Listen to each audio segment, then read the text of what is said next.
नमस्कार दोस्तों, हमारे इस चैनल पर आप सभी का स्वागत है। अगर आप भी भगवान श्री कृष्ण के भक्त हैं, तो कमेंट में जय श्री कृष्ण जरूर लिखें। आशा करते हैं आपको वीडियो पसंद आएगी। तो चलिए शुरू करते हैं।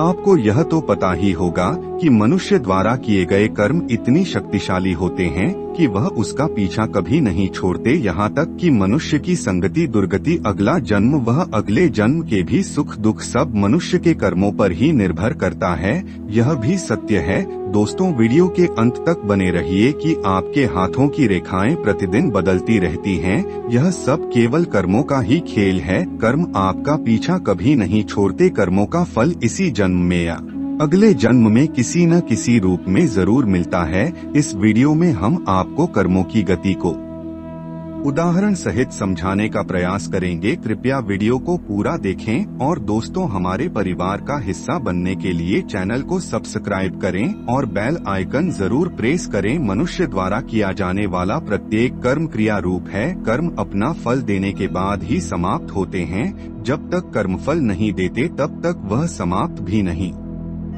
होते। कर्मों का फल इसी जन्म में, यह अगले जन्म में अवश्य सामने आता है। पूरे विश्व में कैसी भी परिस्थिति आ जाए या अन्य कोई व्यवस्थाएं आए, परंतु न तो एक पिता के सभी बेटे एक जैसे होते हैं, न ही एक गांव की सभी बढ़िया एक जैसे दूध देने वाली होती है, तथा न ही एक गुरु की कक्षा में पढ़ने वाले सभी विद्यार्थी एक जैसे प्रतिभावान होते हैं। व्यक्तियों को एक जैसे धन साधन सामर्थ्य सुविधाएं मिलने पर भी उनका एक समान व्यक्तित्व नहीं निकल पाता।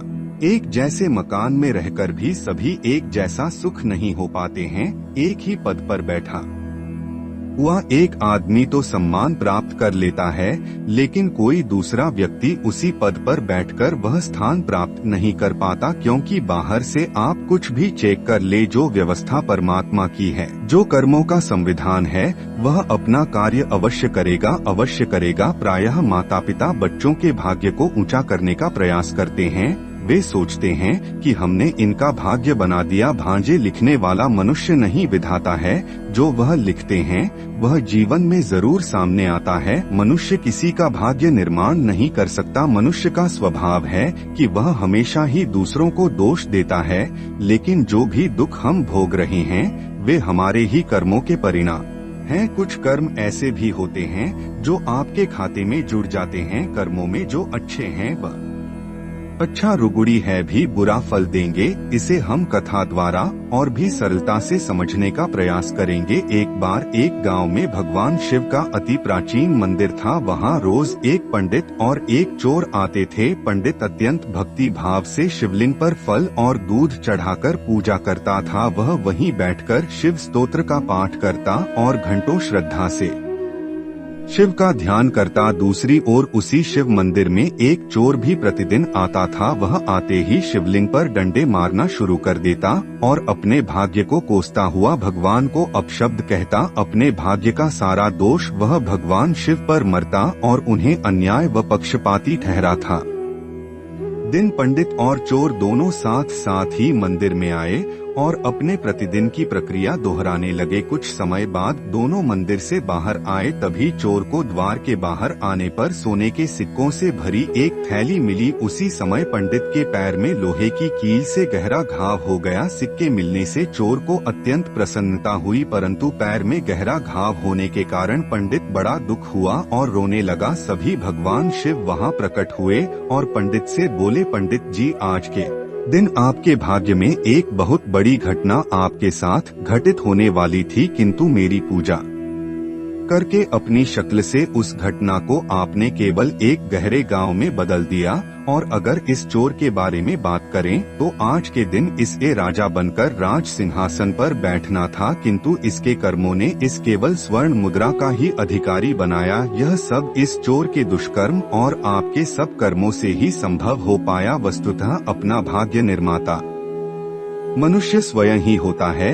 यदि वह अच्छे कर्म करेगा तो परिणाम के रूप में अच्छा भाग्य पाएगा, और अगर वह दुष्कर्म करेगा स्वरूप दुर्भाग्य का पात्र बनेगा। प्रिया की प्रतिक्रिया तो जरूर होती है, पर उस प्रतिक्रिया से बचने की विधि भी सीखनी चाहिए। जैसे डॉक्टर ने दवा दी और अगर दवाई का कोई प्रभाव नहीं हुआ तो कहा जाएगा कि डॉक्टर की दवाई बेकार है। ऐसे ही किसी व्यक्ति ने आपको गाली दी और उससे कोई फर्क नहीं पड़ा, हंसकर आगे चल गए, तो उसकी गाली बेकार हो गई। ऐसी शक्ति अपने अंदर अवश्य पैदा करनी चाहिए, जिससे कोई आपको चिढ़ाना चाहे, जोश दिलाकर गिराना चाहे, निंदा करके क्रोध दिलाना चाहे, वह करके मार्ग से भटकाना चाहे, मुकदमेबाजी में डालना चाहे या संसार में फंसाना चाहे, परंतु आप इन सब से पूरी तरह प्रभावित रहे। यहाँ पर भी आपके सत्कर्म और परमात्मा की कृपा कार्य करती है। अर्थात कर्म दो प्रकार के हैं, एक राशि पाप की और दूसरी पुण्य की। ये दोनों एक दूसरे के विरोधी हैं, एक दूसरे को दबाते हैं। पाप अधिक हुआ तो पुण्य को दबा देता है और पुण्य अधिक हुआ तो पाप को दबा देता है। इसलिए हे मानव, तू अच्छे से कर्म करने की इच्छा कर, तू सदा पुण्य कर्म कर। और यह मरने वाला लोक कर्म भूमि है, कर्म यही किया जाता है। स्वर्ग में तो पाप पुण्य कर्म नहीं किए जाते, वहाँ तो केवल पुण्यों का फल भोगना होता है। और उन कर्मों का उपदेश तत्वद्रष्टा ऋषियों ने तुम्हारे लिए किया है। कहने का तात्पर्य, कर्मों की दो गांठें हैं, उन गांठों को यदि हम तराजू के पलड़े पर रखकर तौलने लगें तो जो गांठ भारी होगी उसी तरफ का पलड़ा झुक जाएगा। यदि पुण्य की गांठ भारी हुई तो पुण्य का पलड़ा झुक जाएगा और यदि पाप की गांठ भारी हुई तो पाप का पलड़ा झुकेगा।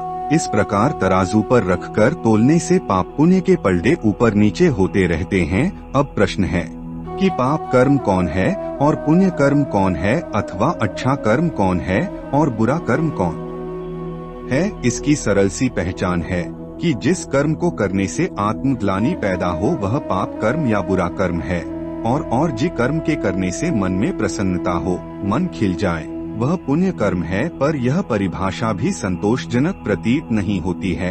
एक कसाई है, सैकड़ों भेड़ों को मारकर उनकी खाल भी उतार डालता है, यह बहुत निंदित कर्म है, अहिंसावादी के लिए महापाप है। किंतु कसाई का मन प्रसन्न है कि आज मिट्टी मांस का ज्यादा पैसा मिलेगा। जानवरों को मारना उसके लिए घास काटने के समान है। अथवा अफ्रीकी लोग दुश्मन को मारने के लिए बंदूक से निशाने का अभ्यास करते हैं।